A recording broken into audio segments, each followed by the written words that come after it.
Assalamualaikum warahmatullahi wabarakatuh.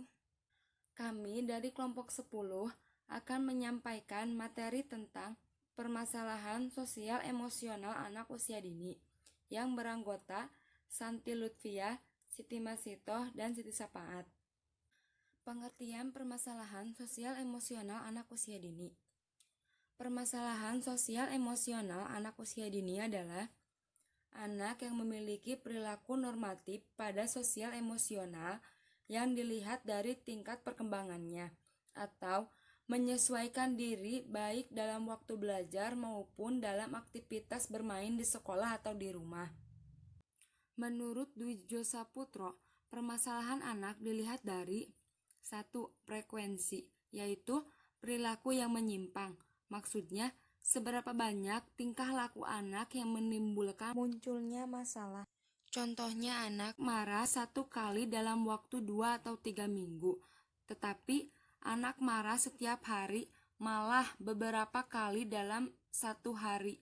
Maka hal ini munculnya pertanda anak bermasalah. 2. Intensitas, yaitu tingkat kedalaman perilaku yang bermasalah. Contohnya, rentang perhatian anak berkonsentrasi sangat pendek, atau anak mudah beralih perhatian baik dalam belajar maupun bermain. Yang ketiga yaitu usia, di mana tingkah laku anak yang mencolok yang tidak sesuai dengan tahap perkembangan usianya. Dan yang terakhir, ukuran norma budaya. Maksudnya, anak dikatakan bermasalah sangat bergantungan pada ukuran budaya setempat di mana subjek berada. Selanjutnya, permasalahan perilaku sosial anak usia dini.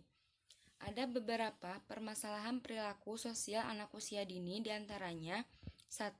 Maladjustment, yaitu individu yang penyesuaian dirinya buruk atau ketidakmampuan menyesuaikan diri.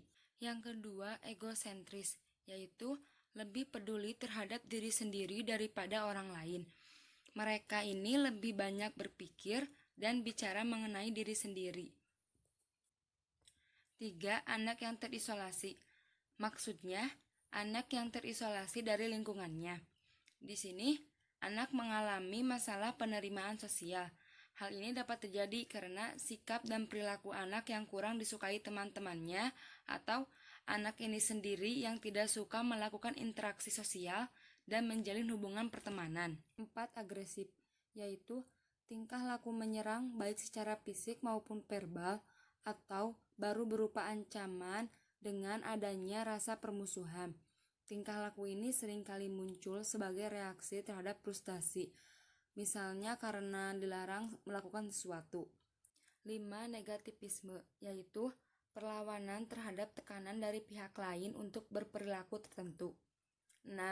Pertengkaran, yaitu perselisihan pendapat yang mengandung kemarahan.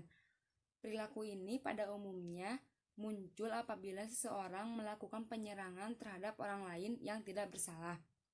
7. Mengejek dan menggertak. Mengejek merupakan serangan lisan terhadap orang lain. Menggertak merupakan serangan yang bersifat fisik. 8. Prasangka, yaitu melihat adanya perbedaan sikap dan penampilan di antara anak. 9. Ketidakpatuhan, yaitu sikap tidak taat dan tidak menurut pada orang lain. Yang terakhir ke-10. Temper tantrum, yaitu perilaku mudah marah dengan kadar marah yang berlebihan. Bismillah, saya Siti Sapaat akan melanjutkan materi yang selanjutnya, yaitu tentang permasalahan emosi pada anak usia dini. Nah, dalam perkembangannya, kita akan menemukan berbagai macam permasalahan emosi yang muncul di sekeliling kita.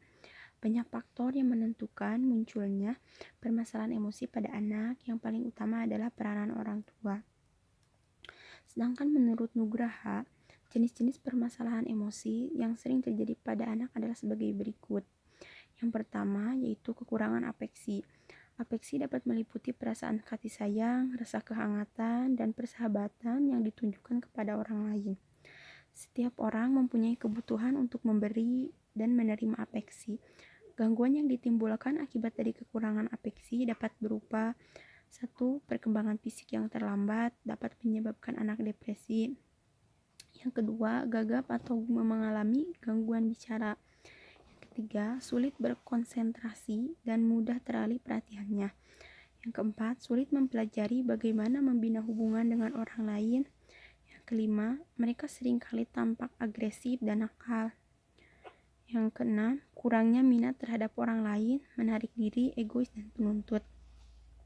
Nah, pada taraf berat dapat menyebabkan gangguan jiwa. Kurangnya afeksi memang dapat mengganggu. Akan tetapi, bukan berarti afeksi yang berlebihan akan lebih baik. Individu yang terlalu banyak mendapat afeksi pun akan kesulitan dalam penyesuaian diri. Karena pelimpahan afeksi yang berlebihan justru menghalangi anak belajar mengekspresikan afeksi kepada orang lain. Yang kedua, ada anxiety atau cemas. Ansietas atau cemas adalah rasa takut pada sesuatu tanpa sebab yang jelas, yang seringkali berlangsung lama.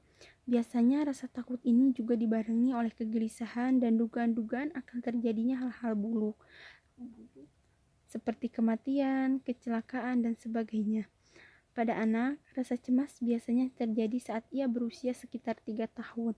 Bentuknya bisa berupa cemas kehilangan kasih sayang orang tua, cemas akan mengalami rasa sakit, cemas karena merasa berbeda dengan orang lain, atau mengalami kejadian yang tidak menyenangkan. Sumber-sumber yang menimbulkan rasa tidak aman pada anak yaitu: yang pertama, orang tua yang terlalu menuntut kesempurnaan atas prestasi anak. Yang kedua, tidak adanya batasan atau aturan yang jelas dari orang tua, mana yang boleh dan mana yang tidak boleh, mana yang buruk dan mana yang baik. Ketiga, kritik yang berlebihan dari orang tua atau orang dewasa lain dan kelompok sebaya. Yang keempat, frustasi yang terus-menerus. Terlalu sering mengalami frustasi dapat menyebabkan kemarahan dan kecemasan. Yang ketiga, ada hipersensitivitas. Hipersensitivitas adalah kepekaan emosional yang berlebihan dan cukup sering dijumpai pada anak-anak. Anak dikatakan hipersensitif bila ia mudah sekali merasa sakit hati dan menunjukkan respon yang berlebihan terhadap sikap dan perhatian orang lain. Anak yang hipersensitif tidak bisa menerima penilaian, komentar, dan kritik orang lain tanpa rasa sakit hati. Penyebab tumbuhnya sikap hipersensitif diantaranya karena merasa kurang dan tidak sama dengan orang lain.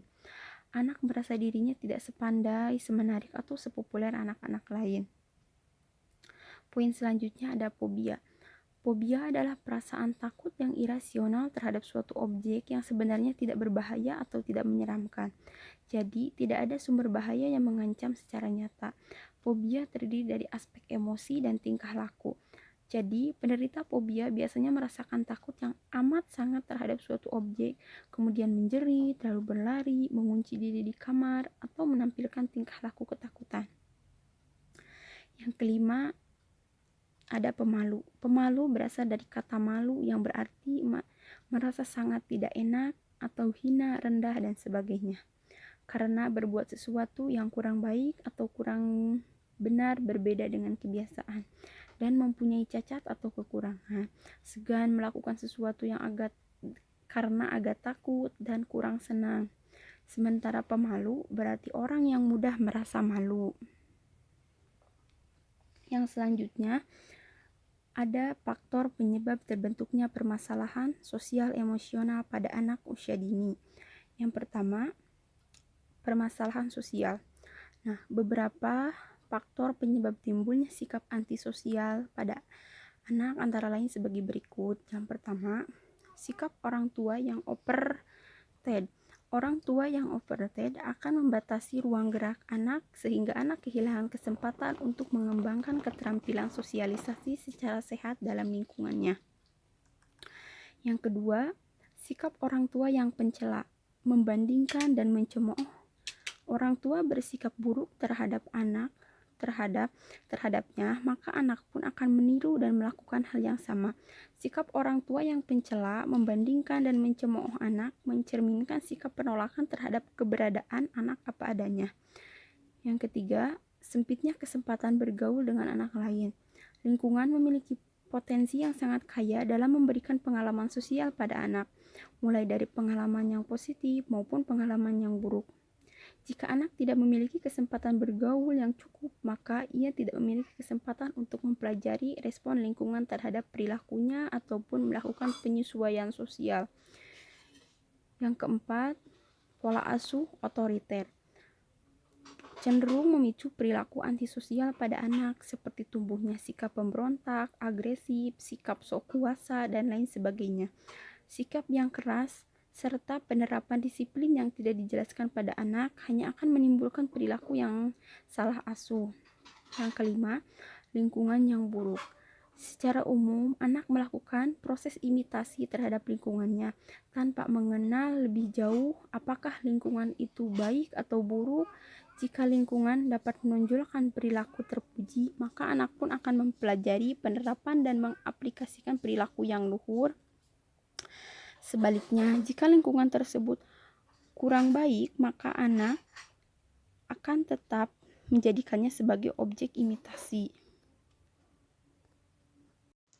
Penanganan pada permasalahan sosial emosional. Yang pertama adanya kesempatan untuk bergaul dengan orang lain dari berbagai usia serta latar belakang yang berbeda. Nah, anak tidak mungkin bisa belajar bergaul lebih banyak menghabiskan waktunya sendiri. Semakin banyak dan bervariasi dengan lingkungan bergaulnya, maka semakin banyak pula hal-hal yang bisa ia pelajari sebagai bekal keterampilan dalam bersosialisasi dengan lingkungan. Kemudian yang kedua, anak tidak hanya berkomunikasi dengan kata-kata yang dapat dipahami, tetapi juga membicarakan dengan topik yang dapat dimengerti dan menarik bagi orang lain.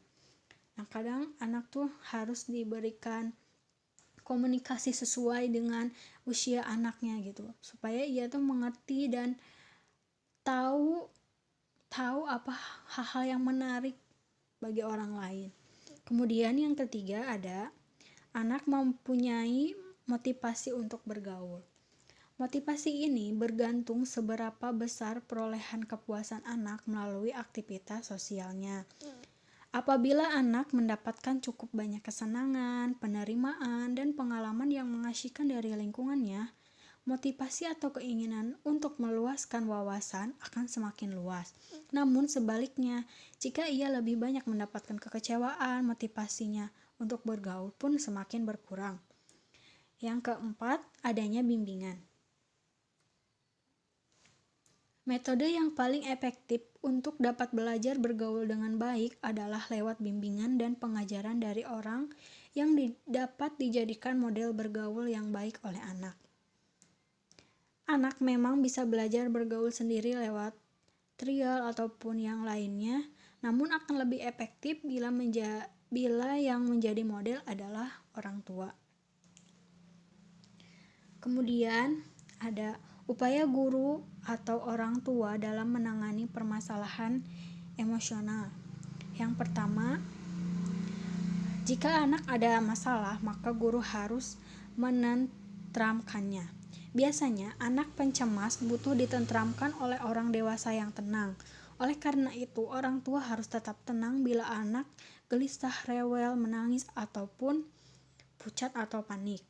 Yang kedua, mencoba untuk mengalihkan perhatian anak dari hal-hal atau bayangan yang membuatnya cemas. Misalnya anak takut ini, coba yang lainnya aja yuk daripada ini. Kalau ini kan lebih baik gitu. Misalkan kayak gitu dibujuk dengan kata-kata atau diberikan semangat dan lain-lain. Kemudian yang ketiga, tidak mendesak anak untuk memberikan penjelasan. Desakan orang tua seringkali membuat anak merasa tidak dimengerti. Kamu tuh harus ini, harus itu. Seharusnya orang tua tidak boleh seperti itu. Nah, yang keempat, ajaklah anak untuk melakukan relaksasi. Misal dengan menarik napas dalam, menghembuskan napas secara perlahan sambil berkata, "Tenang, semua akan beres." Anak telah melakukan relaksasi termudah. Kemudian yang kelima, melakukan hal-hal yang menyenangkan seperti mendengarkan musik, menggambar, atau membaca, dan lain sebagainya. Yang keenam, membiasakan anak untuk mengekspresikan perasaannya melalui permainan atau cerita. Misalkan kalau dalam bermain kan kita bisa melihat sikap atau perilaku anak dalam bermain itu bagaimana. Nah, yang ketujuh, orang tua hendaknya menguatkan dalam menghadapi lingkungan sosial yang memang penuh dengan beragam sifat manusia. Menguatkan diri, misalkan kalau kita ingin mendapatkan sesuatu yang diinginkan, kita harus sabar. Nah, diajarkan seperti itu. Kemudian yang kedelapan, dalam proporsi yang wajar, anak perlu diperkenalkan apa itu kritik. Namun harus diingat, sebaiknya orang tua atau guru tidak mengkritik anak dengan cara merendah-rendahkan dirinya, tapi bangkitkan semangatnya untuk memperbaiki diri. Misalkan, kok ini menggambarnya keluar garis, harusnya jangan kesini ya. Kalau kesini nanti akan bagus gitu. Misalkan gitu, cara dikasih semangat, dibangkitkan semangatnya untuk memperbaiki diri. Kemudian yang kesembilan ada, orang tua dan para pendidik hendaknya mengajarkan anak untuk memandang dirinya secara proporsional. Tidak melebih-lebihkan segi positifnya, tidak juga menyepelekan kekurangannya. Misalkan diajarkan, aku mah punya ini, terus aku punya ini karena semua itu dari Allah Subhanahu wa Ta'ala. Misalkan seperti itu. Kemudian yang terakhir, selain itu, orang tua dan guru sebaiknya mengajarkan keterampilan untuk mengatasi permasalahan pada anak. Misalkan kalau jatuh ataupun bermain harus hati-hati gitu.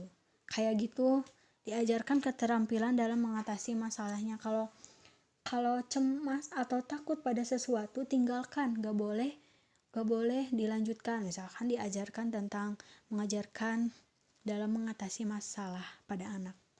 Terima kasih.